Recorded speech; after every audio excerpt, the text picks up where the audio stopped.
In this video, I'm going to show you how to batch post invoices in the QuickBooks Desktop.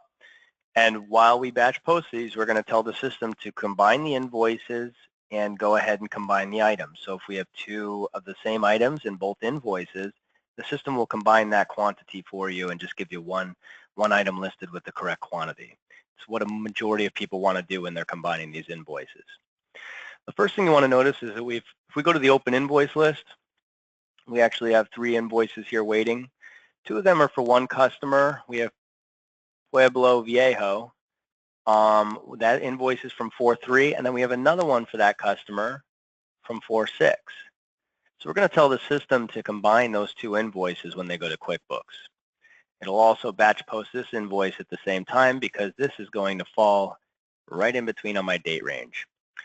The first thing is we have an option called approved here. This is a way to kind of keep your employees on top of things. If you want each one of these invoices reviewed before they go to QuickBooks Desktop, then you want them to use the approved area. And I'll show you where that gets checked off in a moment. So if you want to make it so your people are going to be approving each invoice, they're going to open it, they're going to review it, say, okay, those charges look correct. I'm going to approve this invoice for batch posting. And you'll notice that the button highlights so you know which ones have been approved. Now in this demonstration, I'm not going to force the approved option, but if you do check off all the invoices as approved, you can utilize it on the batch posting screen, and I'll show you where. So we have these 3 invoices. We want to get them combined. First thing we need to do is click on Miscellaneous. This will open up a Post Invoices in Batch screen. We're going to encompass the date range of 4/1 through 4/6. That's what our 3 invoices had for dates there. So 4/1 through 4/6 covers all 3 of those invoices. And then we have this nifty option right here. It's called Date to Show on Invoice. What that means is if we put in the date of, let's say we put in the date of the 25th of April, every invoice that goes to QuickBooks that falls in between this date range, every invoice is going to have this date, 4/25, show up as the invoice date.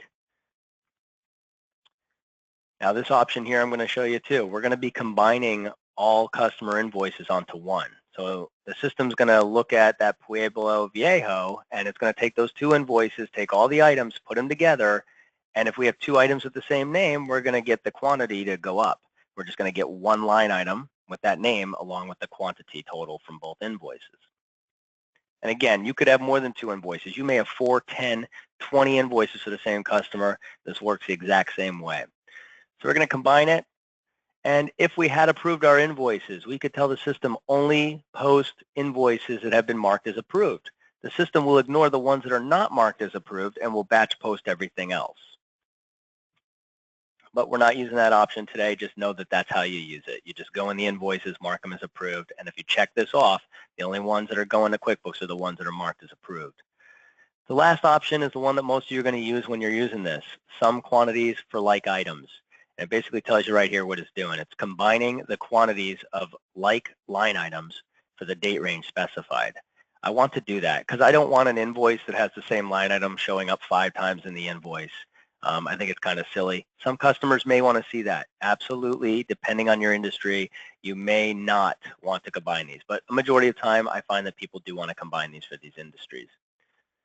The last step is just to hit post. I'm going to hit the post button. It's going to ask, are you sure? Yes, I'm sure I want to send this to QuickBooks. It'll take just a moment, and then it's done. If we click on the Open Invoice screen, we'll notice that my open invoices are now gone. If I was to go ahead and open up QuickBooks for you, we'll see that we have to first look at this customer here. And remember, I put that date as 4/25, April 25th. I wanted that invoice to show up on.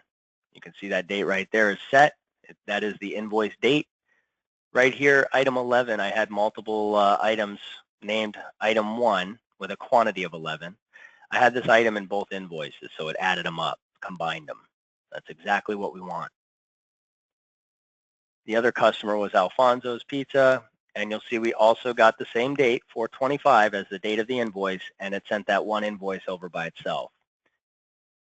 So that's how you combine invoices when you're sending to QuickBooks Desktop and also combine the line items at the same time.